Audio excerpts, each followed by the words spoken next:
Hello, good morning, students of ninth class. Today we will study our chapter 5, the fundamental unit of life. In fundamental unit of life, you have to study first of all the discoveries of the cell. Various scientists are there which have given various kind of discoveries. The first one is Robert Hooke. Robert Hooke, he observed he is the first scientist, the first living organism who observed cells in the slice of cork of Spanish oak tree. What is cork? Every plant has a layer of bark outside dead cells, and behind bark a layer is present called cork. Cork and bark both are kinds of protective tissues in plants. Fine. तो इन्होंने क्या किया था, इन्होंने sales को, सबसे पहले scientist हैं जिन्होंने सेल्स को ऑब्जर्व किया था in the slice of cork of Spanish oak tree. जब इन्होंने सेल्स को ऑब्जर्व किया खुद के सेल्फ डिज़ाइन माइक्रोस्कोप में, तो उन्हें सेल का स्ट्रक्चर कुछ इस तरह का दिखा, जिसके वॉल्स जो हैं जगह जगह से टूटे हुए थे, बट अपीयरेंस ऐसे थे कि हेक्सागोनल शेप के सेल्स दिख रहे थे जो रिजेंबल करते हैं हनी कॉम्ब से. उसने इनको नाम दिया था कंपार्टमेंट्स, और उनके यहाँ लैटिन लैंग्वेज में कंपार्टमेंट के लिए एक टर्म है सेल्यूले. इसी सेल्यूले से उसने आधा टर्म निकाला सेल, और इसीलिए रॉबर्ट हुक को एक और श्रेय दिया जाता है कि इन्होंने सेल को कॉइन किया था. जो टर्म सेल है it was given by Robert Hooke. Latin language में सेल्यूले होते हैं, इन छोटे छोटे कंपार्टमेंट्स के लिए टर्म यूज़ किए जाते हैं cellule, and the cellule means a little room. तो रॉबर्ट हुक पहले वो साइंटिस्ट हैं जिन्होंने डेड सेल की डिस्कवरी की थी, और ये डेड सेल कहाँ ऑब्जर्व किया था, स्लाइस ऑफ कॉर्क में जो स्पेनिश ओक ट्री का है. और कॉर्क कौन सी लेयर होती है, बिहाइंड द बार्क. जैसे कोई भी पेड़ की छाल होती है, छाल ट्रंक पे, छाल के अंदर की जो लेयर है उसे हम कॉर्क कहते हैं. ये येलोइश कलर की आपको दिख जाएगी अगर आप किसी भी छाल को रिमूव करते हैं तो इसने क्या किया था, रॉबर्ट हुक ने, इन्होंने कॉर्क सेल्स को लिया था और अपने सेल्फ डिज़ाइंड माइक्रोस्कोप में ऑब्जर्व करके उस पर्टिकुलर टूटे फूटे स्ट्रक्चर्स को नाम दिया था सेल. तो ही हैज़ इन्होंने जो कंट्रीब्यूट किया ये कि इन्होंने डेड सेल की डिस्कवरी की थी प्लांट सेल में. नेक्स्ट जो साइंटिस्ट हैं आपके एवी लीवेनहॉक. एवी लीवेनहॉक ने कंपाउंड माइक्रोस्कोप डिस्कवर किया था. जो हमारे स्कूल में रखे हुए microscopes, there are all types of compound microscope, जिसमें हम स्मॉल साइज़ के किसी भी टिश्यू को उसके 10 टाइम्स बिगर या 45 टाइम्स बिगर या 90 टाइम्स बिगर साइज़ में हम देख सकते हैं.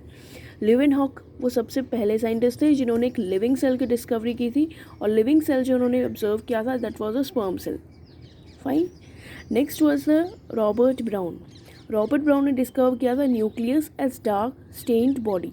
स्टेन्ड बॉडी क्यों कहा है इसको, जब भी हम किसी सेल को स्टेन करते हैं, स्टेन मतलब हमारे स्कूल में हमारे पास लैब्स में डाइज प्रेजेंट होती हैं. जैसे डाई हम घर में भी करते हैं अपने कपड़ों को, या कहीं मार्केट में ले जाके अपने कपड़े डाई करवाते हैं पर्टिकुलर कलर से. इसी तरह सेल्स को कलर प्रोवाइड करने के लिए हमारे पास स्टेन्स होते हैं. जब भी हम किसी सेल पर स्टेन डालते हैं तो सबसे ज़्यादा एब्जॉर्प्शन जो स्टेन का होता है वो न्यूक्लियस करता है.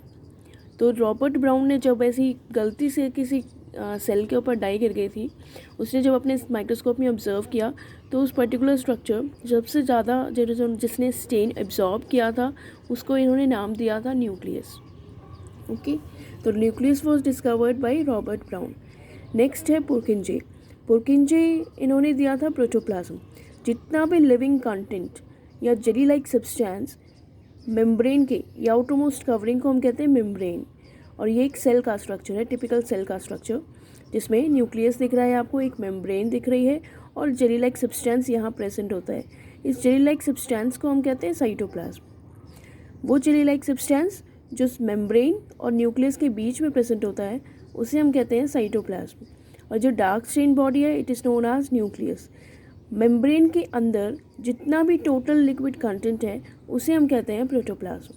तो ये जो टर्म है, पूरी टोटल लिक्विड कंटेंट को टर्म कॉइन जो किया था प्रोटोप्लाज्म, ये किया था पुरकिंजे ने.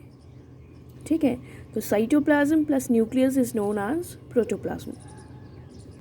आगे आ जाते हैं स्क्लीडन एंड श्वान.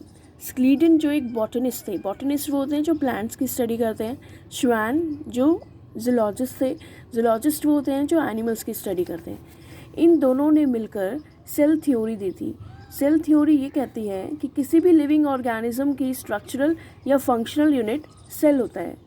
स्ट्रक्चरल इसलिए क्योंकि वो पर्टिकुलर लिविंग ऑर्गेनिज्म उससे बना हुआ है, और फंक्शनल इसलिए क्योंकि बॉडी के जितने भी फंक्शंस हैं वो पर्टिकुलर सेल परफॉर्म करते हैं।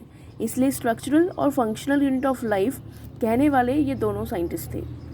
इसके बाद इस थ्योरी को मॉडिफाई कर दिया रुडोल्फ वर्चो ने, जिन्होंने ये बताया कि जितने भी सेल्स प्रेजेंट हैं वो अपने प्री एग्जिस्टिंग सेल से ही फॉर्म होते हैं। प्री एग्जिस्टिंग मीन्स जो पहले से एग्जिस्ट करते हैं किसी में सेल्स, उन्हीं सेल से न्यू सेल्स की फॉर्मेशन होती है।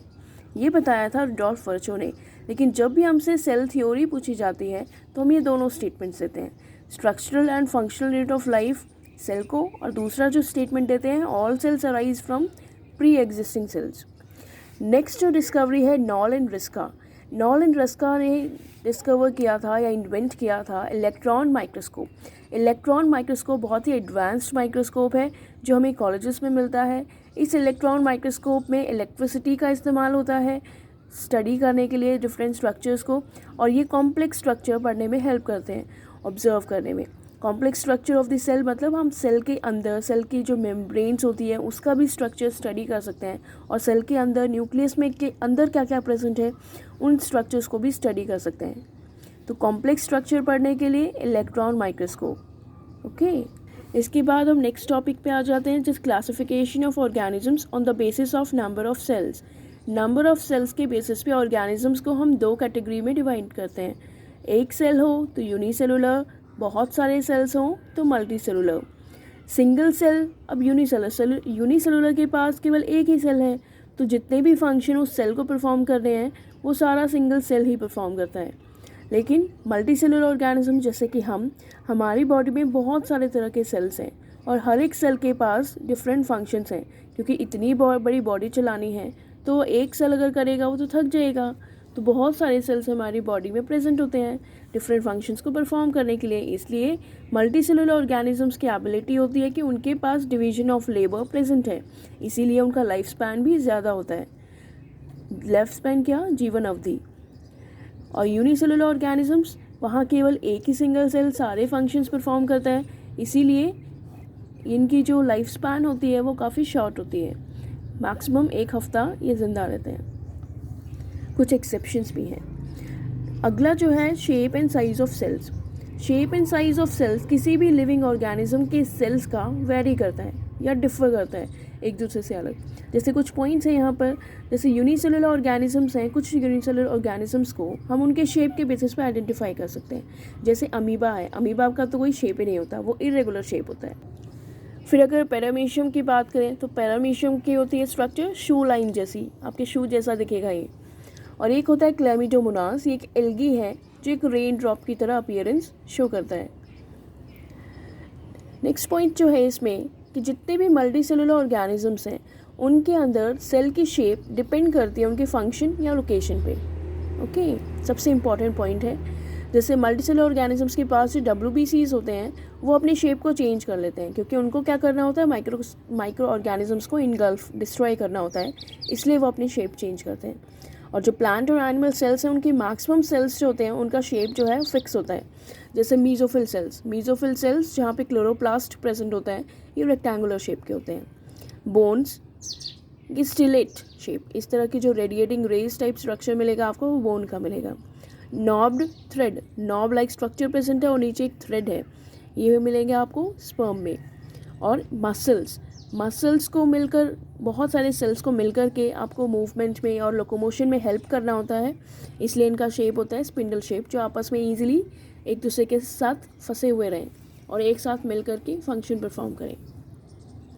ठीक है, तो नेक्स्ट जो पॉइंट, इसका लास्ट इम्पॉर्टेंट पॉइंट जो है ये है कि किसी भी सेल का साइज़ इस पर डिपेंड नहीं करता कि उस ऑर्गेनिज्म का साइज़ क्या होगा। मतलब जैसे हम एग्जाम्पल लें एलिफेंट का, अब एलिफेंट बड़ा लार्जेस्ट एनिमल है, बड़ा एनिमल है, तो उस एनिमल बड़ा है तो उसके सेल्स भी बड़े होंगे, ऐसा ज़रूरी नहीं है। और छोटा बच्चा है तो उसके सेल्स छोटे होंगे, ऐसा कुछ भी नहीं है। सभी सेल्स माइक्रोस्कोपिक साइज़ के होते हैं, कुछ ईजिली देख लिए जाते हैं, कुछ नहीं देख पाते। जिनको नहीं देख पाते उनके लिए हम माइक्रोस्कोप का इस्तेमाल करते हैं। ओके फाइन, तो यहाँ हमने 3 पॉइंट स्टडी किए। एक तो डिस्कवरीज ऑफ सेल, दूसरा हमने पढ़ा classification of organisms on the basis of number of cells और shape and size of cells. Rest of the part we'll cover in our next video.